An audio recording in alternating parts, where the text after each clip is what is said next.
अस्सलाम वालेकुम क्लास। आज हम स्टार्ट करेंगे नाइन्थ आर्ट जनरल साइंस का नेक्स्ट टॉपिक कार्बन और उसकी अहमियत। पहले क्लास हमने प्रीवियस लेक्चर में कार्बन, हाइड्रोजन और ऑक्सीजन का इंट्रोडक्शन पढ़ा था। आज हम ये डिस्कस करेंगे कि कार्बन और उसकी अहमियत क्या है। कार्बन की बहुत थोड़ी मिकदार अर्थ क्रस्ट में आज़ाद हालत में पाई जाती है। ठीक है, कार्बन की बहुत माइनर सी क्वांटिटी जो है वो हमारी अर्थ क्रस्ट में पाई जाती है।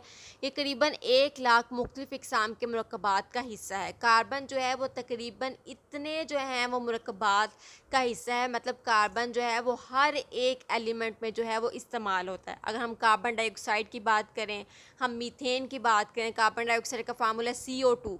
ठीक है, तो उसमें जो है वो कार्बन इन्वॉल्व है। मीथेन का देखा जाए तो CH4 है, जो कि हम लोग जो है वो हमारे नेचुरल गैस के तौर पर भी इस्तेमाल होती है। तो CH4 में कार्बन उसमें भी इस्तेमाल हो रही है। सो करीबन जो है वो तकरीबन 1 लाख मुरक्कबात जो है वो कार्बन से मिलकर बनते हैं।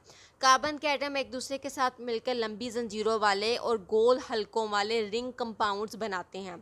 कार्बन क्या करते हैं, या तो वो रिंग स्ट्रक्चर बनाते हैं, लंबी लंबी जंजीरों वाले स्ट्रक्चर्स बनाते हैं, गोल हलकों वाले स्ट्रक्चर्स बनाते हैं। अब लंबी जंजीरें जो हैं वो इस तरह चेन की फॉर्म में बनाएंगी, इन्हें चेन स्ट्रक्चर भी बोला जाता है। और ये जो है वो ये गोल हलकों वाले, इसमें जो है वो अब यहाँ पे जो है एग्जांपल जो है, अगर हर एक में यहाँ पे कार्बन अटैच हो जाएगी तो ये एग्जांपल होगी साइक्लोहेक्सेन की, क्योंकि हेक्सेन बोल रहता है 6 को। यहाँ पे कार्बन कितनी है, 1 2 3 4 5 6, तो यहाँ पे कार्बन 6 है। तो इट मीन्स ये साइक्लोहेक्सेन का स्ट्रक्चर है। ये जो है वो एक साइक्लिक की फॉर्म में है। ठीक है, एक रिंग की फॉर्म में, ये रिंग की फॉर्म में और ये चेन की फॉर्म में स्ट्रक्चर्स हैं। ठीक है, और इसके बाद जो है कंपाउंड्स। अब यहाँ पे वर्ड हमने इस्तेमाल की कंपाउंड्स। जब कोई एलिमेंट जो है वो एक दो या दो से ज़्यादा मिलकर एलिमेंट से मिलकर बनता है तो वो जो है मिलकर कंपाउंड्स बना देते हैं। अब वाटर की एग्जांपल लें तो हम H2O उसका फार्मूला होता है। ठीक है, सो वाटर जो है वो क्या है, वो हम कंपाउंड है, क्योंकि इसमें जो है वो H जो है वो एक H2 इस्तेमाल हुए हैं, ऑक्सीजन जो है वो एक इस्तेमाल हुआ है। सो ये जो है वो एक कंपाउंड बनाते हैं। सो इट मीन्स हमने इसमें क्या भी डिस्कस किया, कार्बन जो है वो हमारे अर्थ क्रस्ट में ज़्यादा हालत में पाई जाती है और ये बहुत सारे मुरक्कबात का हिस्सा है और एक दूसरे से मिलकर या तो ये वो एक चेन लाइक स्ट्रक्चर्स बनाते हैं या रिंग लाइक स्ट्रक्चर्स बनाते हैं।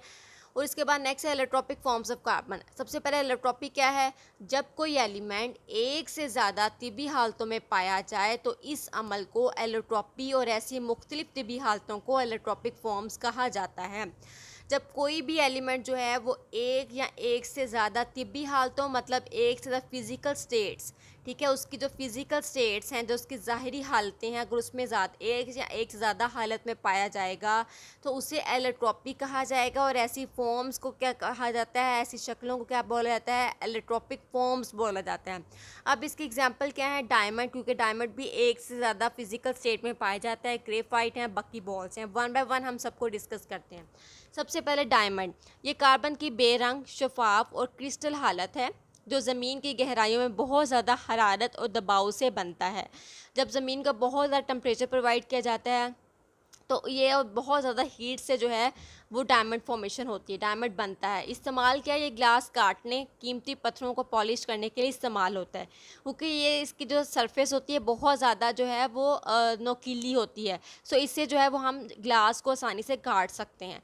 उसके बाद नेक्स्ट है ग्रेफाइट। ये भी कार्बन की कलमी हालत है। कलमी हालत मतलब ये क्रिस्टलाइन फॉर्म है या एलोट्रॉपिक फॉर्म है, जो कुदरत में आज़ाद हालत में पाई जाती है या कोयले को बरकी भट्टी में गर्म करने से हासिल होता है। ग्रेफाइट जो है ये कैसे हमें ऑब्टेन होता है, जब हम जो है किसी भट्टी में जो है कोयले को जब हम गर्म करते हैं तो उससे जो है वो उससे ग्रेफाइट बनता है। इस्तेमाल किया है ज़्यादा टेम्परेचर बर्दाश्त करने वाली खटालियों, कुछ सेल के इलेक्ट्रोड्स, लेड पेंसिल्स और रंग साजी में इस्तेमाल होता है। ये ग्रेफाइट्स के इस्तेमाल हैं कि ग्रेफाइट्स को जो है वो हम उन चीज़ों में इस्तेमाल कर सकते हैं जो उस टेम्परेचर को बर्दाश्त कर सकते हैं, या कुछ सेल ड्राई सेल्स में इस्तेमाल होते हैं। उनके इलेक्ट्रोड्स उनके चीज़ों को बनाने के लिए, उनके इलेक्ट्रोड्स मतलब इस पर पॉजिटिव चार्ज है, नेगेटिव चार्ज है। जब हम कोई भी एक्सपेरिमेंट करते हैं तो बीकर में हम क्या करते हैं, एज अ बैरियर दरमियान में लगा देते हैं। वो इलेक्ट्रोड्स क्या करता है, उसमें जितने भी आयंस होते हैं, इलेक्ट्रोड्स का काम ये है कि उसने barrier as a barrier act करना है। उसमें जितने भी पॉजिटिव और नेगेटिव चार्जेस हैं उसने उनको दोनों चार्जेस को सेपरेट रखना होता है। इलेक्ट्रोड्स का काम ये है। उसके बाद ये हमारी लेड पेंसिल, जो हमारा सिक्का वगैरह बनता है, वो भी ग्रेफाइट ही होता है और रंग साजी में रंग पेंट्स वगैरह में भी इस्तेमाल होता है। नेक्स्ट जो है वो बकी बॉल्स हैं। अब बकी बॉल्स जो हैं वो कार्बन की जो हैं वो थर्ड एलोट्रॉपिक फॉर्म्स हैं। इसके इस्तेमालात क्या हैं, ये बतौर सेमीकंडक्टर।